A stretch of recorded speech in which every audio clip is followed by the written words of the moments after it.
Actor John David Washington, son of Hollywood star Denzel Washington, has said that he's grateful to his father for allowing him the freedom to fail when he began his career in the entertainment industry. What did John David Washington gain from his Oscar-winning father Denzel? In this video, we will cover this topic in detail. Trust me, you don't want to miss any part of this, so make sure you stick with me until the end. Now, without any further delay, let's get into the video. Freedom to fail. John David Washington's relationship with his father, Denzel Washington. In 2015, John David Washington made his acting debut in the HBO drama series Ballers. People couldn't help but compare him to his father, Denzel Washington, who's been an actor for 40 more years and had won an Oscar. The 38-year-old isn't worried about what his father thinks of his acting, and he talked about a major lesson the Philadelphia actor taught him that helped him get to where he is today. The Tenet star will soon make his Broadway debut in August Wilson's The Piano Lesson, and he's tied to the Denzel Washington-produced film adaptation. Looks like the child is taking after him that Denzel Washington starred in August Wilson's Fences during its Broadway revival in 2010, directing, producing, and starring in the theatrical version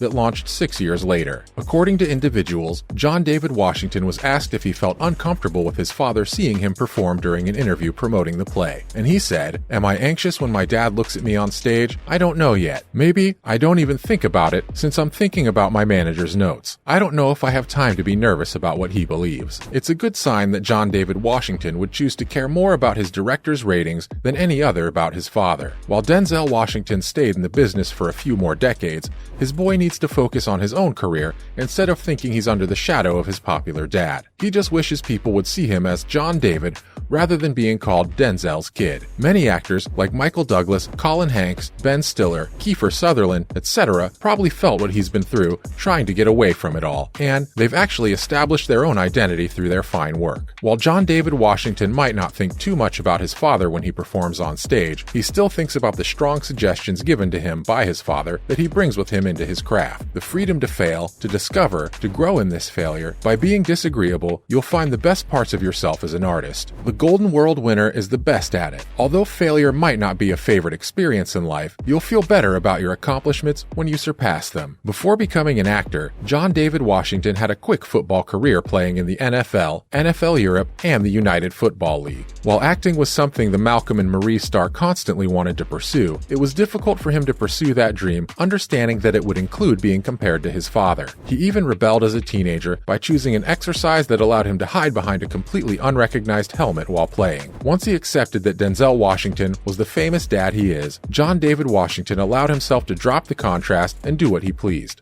And thankfully, he never thought nepotism contributed to the roles he played throughout his profession. It seems that John David Washington was able to cast his own shadow instead of being under that of his popular father. Even though he's not worried about what his father should think of his acting, he'll always carry a piece of Denzel Washington's suggestions during auditions and his effectiveness in the future. In other news, Marvel Studios releases glorious black and white Werewolf by Night trailer and impending release date. Marvel Studios has finally made an official announcement regarding Monster by Night, and it was well worth the wait. With plenty of detail snippets on display in 2015, Marvel officially announced the Halloween special, including the titular character at the D23 Expo. Suddenly, it consisted of a new trailer, a first poster, and the discovery that it will broadcast on Disney from October 8th. Drawing its motivation from 1930s and 1940s horror movies, Werewolf by Night again provides a Disney exclusive that's unlike anything else in the MCU. The very first trailer featured a chilling classic horror adventure shot in black and white, which not only brings the lycanthrope into the Marvel Cinematic Universe, but also provided the first glimpse of another among the darkest characters from Marvel, Man-Thing. Kevin Feige verified many details about the Halloween special that were either heavily reported or confirmed by numerous set documents. The program will be led by Gael Garcia Bernal as the title character, and he's joined by Laura Donnelly, who was previously said to have been added to the cast as Vampire by Night. While the finer details of the special are still hugely unknown, the trailer paying homage to the timeless films through Universal and Hammer Studios' similarity made it one of the most interesting shows to add to Marvel's next slate. Premiering on Disney early next month, this is also their next release. Let's talk about Monster by Night as one of Marvel's deceptive projects. According to various reports, filming on Monster by Night began in late March and wrapped up sometime in mid-April. The program was consistently known for featuring Gael Garcia Bernal in the lead role, with support from Laura Donnelly. The real concern is why the special is being kept so tightly under wraps when larger and more important Marvel programs programs like Secret Intrusion have seen many updates roll out over the past few months. It seems like one of the main reasons Marvel didn't want to reveal anything about the special is because of the distinct visuals the series will bring to the Marvel Universe. It's only fitting that many would expect Werewolf by Night to eventually cross over with Moon Knight and other darker MCU characters, given that he seems like one of the more inapplicable jobs in the overall MCU story. Regardless of how Monster by Night fits into Marvel's larger strategy, darkness and, as Kevin Feige put it in other words, the Halloween special's scary but nice instructions are going to show that Marvel Studios is no longer afraid to produce something that could push the boundaries of their PG-13 rated cinematic offerings. With other darker characters such as Blade heading that way soon, it could potentially imply that the much-rumored Midnight Suns collab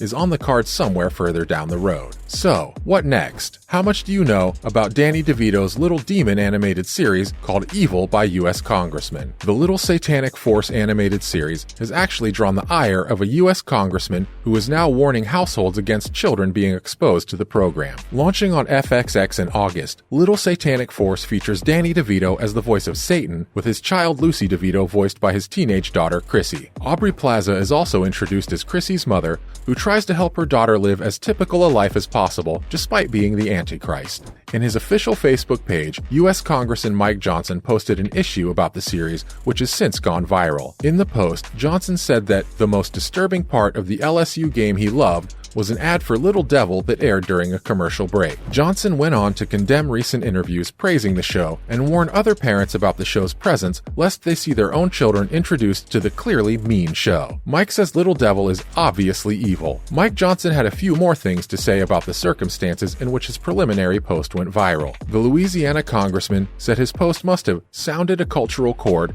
due to the hundreds of thousands of comments it generated. He clarified that he wasn't calling for a boycott of Disney, but merely alerting other moms and dads that pure evil lurks on FXX. Johnson also stands by his claim that the series is dangerous. A series that presents Satanism, graphic violence, and profanity as easy entertainment is not good for anyone of that tender age, but it's a key reality that many moms and dads and kids mistakenly assume that if a program is animation, it can't be that bad. And the producers fully understand that making the main character, the Antichrist, a 13-year-old girl, will intrigue and appeal to teenagers, and probably young children. Mike Johnson concluded by saying that Disney and FX have decided to welcome and market what is clearly and undoubtedly wrong. He further said that individuals have the freedom to call it and choose what they wish to do with it. He said that he was motivated by the fact that millions of families are taking a stand on this, that many have actually pledged to part ways with the company responsible for the new series, and that some concerned citizens have in fact produced an online petition to try to stop it. So, that concludes today's video. If you found the video helpful, give us a thumbs up and don't forget to share the video with your friends and family. Just a quick question, do you think that freedom to fail from Denzel Washington to his son was what shaped the son's career? Let me know in the comments section. Thanks for watching and see you next time.